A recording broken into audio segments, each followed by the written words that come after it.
after the hour. Jim and Tammy Bakker say they want to look forward, get on with their lives. But there are stories that a special grand jury has been impaneled in South Carolina to look into charges of mail fraud and income tax evasion against the Bakkers. Last night, I went to Gatlinburg, Tennessee to speak with the Bakkers, and I asked them about the charges, about how they could defend tax-deductible contributions to PTL that gave them an income of almost $2 million last year. I called Mr. Belli today, and they're trying to confirm that. And at this point, he hasn't been able to. They're having a difficult time, and if there is, we hope that that investigation will be extended to take in the illegal takeover of PTL. Literally, the con game that was used to deceive us and to steal PTL from us. What transpired between you and Jerry Falwell in California on that day. Yes. So far, the indications are looking into wire fraud, mail fraud, income tax evasion. Well, we've paid millions of dollars in income tax. I don't know how they can get income tax evasion. You're not worried about any of those? No, we're not worried about any of them at all. But you know where I'm going when I talk about the charitable giving that comes in, and then the IRS or the Justice Department looks at this and says, can we countenance tax-exempt charitable giving when the ministers to whom this money is contributed are taking a salary of maybe $2 million a year? If they would do that to us, they will have to do it then to the others. You're saying those kinds of salaries are commonplace in TV ministries? Yes, with the royalties, yes. But the popular concept of a minister is somebody who eschews secular things and in effect lives a life not of poverty, but a life that is not opulent. But I think that would be one interpretation. But what do we do with the scriptures that Christ said he wants us to have life and to prosper and to be in health as our soul prospers and to have life more abundantly? I really believe Jesus Christ taught a message of blessing. And that's the message we have preached. I think the people that follow our ministry know that. Wasn't it in the Sermon on the Mount where he said it's easier for a camel to pass through the eye of a needle than for a rich man to get to heaven? Am I misquoting? Well, that's if a rich man, I would think, puts money first. If you don't put money first, we never have, and I can say this before God, that we have never put money first. When we were evangelists, we never one time asked for an offering. We have never put money first. We didn't set our salary at PTL. There are stories about, cars and jewelry and clothes and houses and whatever. What happened to it? It's just, when you talk about my income, my take-home pay would be simply, I'd say about $500,000 last year. And then by the time that I did most of the entertaining myself. I paid the bills. You did not use company credit cards on most things. And so when you take 25 people out and you pay the bill, and night after night after night, month after month, paying those bills, buying everything ourselves, the clothing for the show that we'd wear, and we bought this home last year. We paid $150,000 for it, and we give away a lot of money. And I give away a lot of clothes. In fact, I do not know how many singers and how many people at PTL have literally boxes and boxes of my clothes that I have. I feel it's kind of like my own little ministry. I wear them and give them away. I don't buy expensive clothing, and so I wear it 2 or 3 times on television and then give it to someone else to wear. And I have clothed many, many ladies.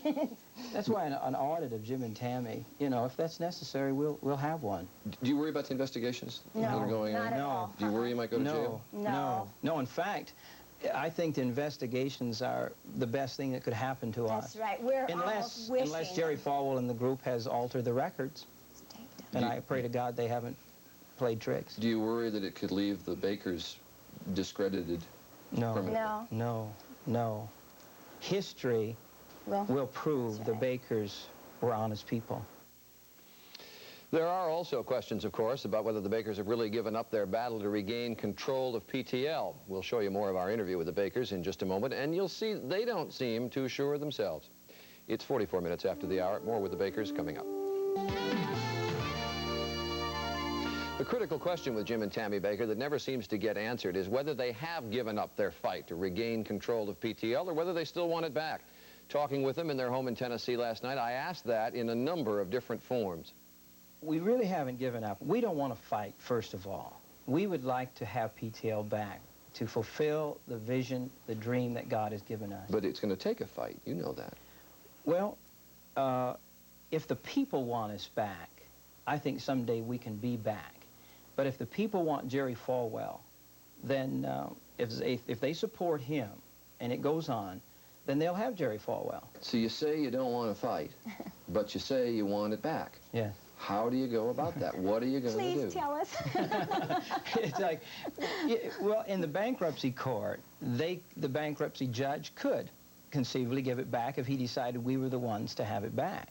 The Bible says return good for evil. So that's not always easy to do. That's, you know, it's hard for us to sit back and do nothing, but we have been waiting on God. You hired Melvin Belli. That certainly sounded as if you were going to fight. Funny. You really didn't hire him. Well, you retained him. He came to work for you. happened. He represents you. It just We kind of haven't paid him anything. No. And we haven't even discussed money. Because it is in the court now, and there is so much talk of the grand juries and FBI and all these things, that we felt it was time that we had somebody represent us. But the headline said, you know, Belli retained by Bakkers. Yeah. Belli says, we will win. And I guess I come down to win what and how. Well, Mr. Belli is a winner. He told me that he said he just believes in winning. He wants us restored to the ministry that we founded. And we want to go on. We're tired of just the daily harassment of media attention and all. We would like to go back to minister or at least live a peaceful, quiet life for a while. I was talking to Jim the other day, and I said, the only thing I wish is that it were over.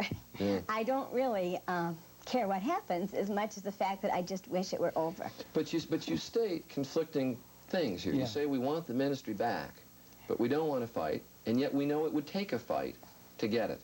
Well, I can't destroy someone else to lift myself up, and that's the part I won't do. I don't want to take on the people that have PTL now. I don't want to take them on to destroy them. If we go in a courtroom, if they pull us into a courtroom, which would probably be the best thing perhaps now to happen, we will vigorously defend ourselves, and that's what Mr. Belli is ready to do. When you came back from California to South Carolina, did you have in the back of your mind that you'd have PTL back in your hands, in effect, quickly? No. Not really, no. We had to come home to take care of our house there. We were being evicted from the parsonage there, and so we had to come home and take care of our house. Much as you talk about regaining PTL, you also talk about starting a new ministry. Yes. Yeah. Sounds contradictory. Yes, we would like PTL, but we're going to start a new ministry. Which really is it? Yeah. Well, I think Mr. Falwell has made it clear that he's not going to give up PTL. And so, and if I'm not going to vigorously fight him for it, if I'm going to continue to minister, I must look to other avenues. And so we're laying groundwork to continue to minister. If you did start a new ministry, would you do it differently? We'd keep it simple. And small? And small. I think perhaps it may grow. Everything. I think Jim does grow. He's a builder. But we want to help people. We want to spend more time helping, hurting people and less time building buildings. I think I would leave the building to the builders. Yes. We want to be back on television someday. That's our goal, our dream, and that's us. We've been on television 21 years, and we want to be able to minister to people, to tell them that the gospel we preach works. It works for Jim and Tammy, and we can still say it. You can make it. If we can make it, they can make it. Tomorrow, the Bakkers on the subjects of Jerry Falwell, Jessica Hahn, and Jim Bakker's alleged homosexuality. What does the Bakkers' lawyer have to say about all this? Melvin Belli in a moment.